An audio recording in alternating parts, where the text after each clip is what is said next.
바로 우리에게는 헬스 트레이너로 잘 알려진 바로 양치승 씨입니다. 그런데 양치승 씨가 지금 이재명 정부의 첫 번째 국감 시즌 그 첫날인 어제 국회에 나왔습니다.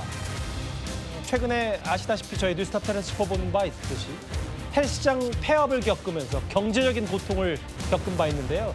양치승 씨의 말 한번 들어보겠습니다.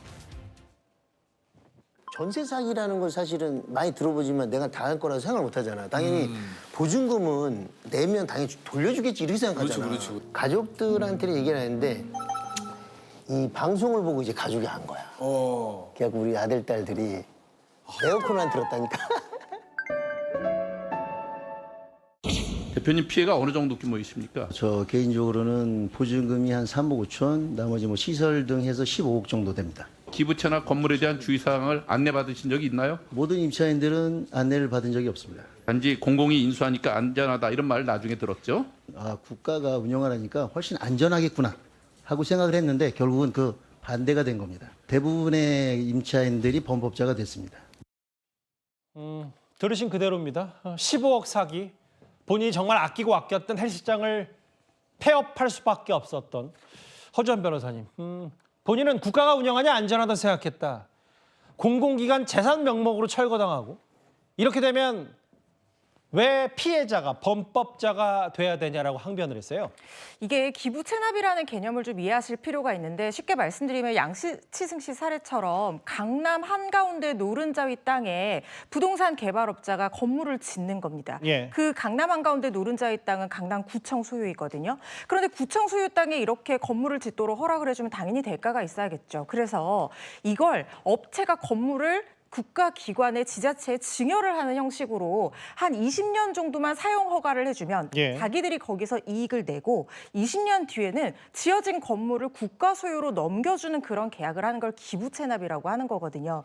그런데 문제는 여기서 만약에 임차인들이 들어오게 되면 땅 소유주는 구청이고 건물의 소유자처럼 외관을 형성하고 있는 사용권을 가진 업체만 진짜 소유자라고 생각해서 이 업체와 계약을 체결을 하게 되는데 이 관계를 중개사가 설명을 해주지 않는다고 하면 일반적으로는 이해하기가 상당히 어렵습니다. 예. 양치승 씨도 지인의 소개로 여기 들어갔는데 문제는 뭐냐면 월세 계약 맺으면 보통 1년이나 2년 단위로 계약을 하잖아요. 예. 그런데 이렇게 상가 건물에서 헬스장하고 뭐 PC방하고 이런 사람들은 안에 오래 계산해서 영업할 거라고 생각하고 인테리어도 새로 하고 여러 가지 투자를 많이 한단 말이죠. 그런데 양치승 씨가 들어갔을 때는 사용기한이 20년 약정을 했지만 이미 3년 6개월 정도밖에 남지 않은 상황이었다라는 겁니다.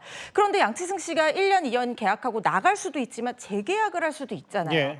그런데 임대인 입장에서 그러니까 이 업체 입장에서는 본인이 2년 계약할 동안 기간이 만료되는 게 고지가 할 필요가 없다고 생각을 하는 거예요. 그런데 문제는 뭐냐면 이게 법적인 의무로는 중요한 사항을 고지하도록 되어 있지만 임대를 해주는 이 업체 입장에서는 이 사람이 언제까지 헬스장 영업을 하고 나갈지 모르니까 그 예. 기간 안에 반환 시기가 도래하지 않으면 고지해줄 의무가 없다 이런 식으로 발뺌할 여지가 생기는 거죠. 예. 그래서 이번에 양치승 씨가 이 업체를 사기 혐의로 고소를 했지만 무혐의 처분이 나왔거든요. 예. 자, 그럼 형사처벌이 되지 않는 상태에서 민사상 보증금 반환이라도 받아야 되는데 예. 문제는 이 업체가 보증금을 돌려줄 자력이 없다는 거예요. 이 건물의 지금 피해 금액만 40억 정도가 된다고 하는데 예. 업체 사정이 나빠져서 보증금 못 돌려준다 이렇게 얘기를 해버리면 결국에는 이 상인들은 건물에서 자기 가게도 빼야 되고 보증금도 어디 가서 돌려받을 곳이 없어지는 그런 상황이 된 겁니다.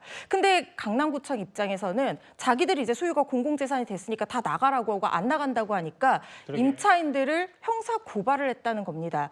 여기서 양치승 씨가 임차인이 전세 사기의 피해자나 다름없는 상황인데 피해 인정도 못 받고 오히려 범법자가 됐다 이렇게 호소를 하고 있는 상황이거든요. 예. 일단 원만하게 해결하는 게 중요할 것 같습니다. 이 사정을 이해를 하시고 강남구청 쪽에서도 이 고발은 취하고 좀 알겠습니다. 원만하게 해결하는 게 좋을 것 같고요. 가장 쉽게 해결할 수 있는 방법은 법을 개정하는 거예요. 등기부에 이 내용을 고지할 수 있도록 언제 예. 이걸 반환해야 되는지 고지할 수 있도록 이 의무를 부여하면 되거든요. 이 부분 좀 개선한 법안이 발의가 됐다고 하는데 빨리 통과가 됐으면 좋겠다는 생각 듭니다. 국감에서 내가 범법자가 됐다. 울분을 터뜨렸던 양치승 씨인데 좀 더 추가로 밝히기로는요. 최진봉 교수님.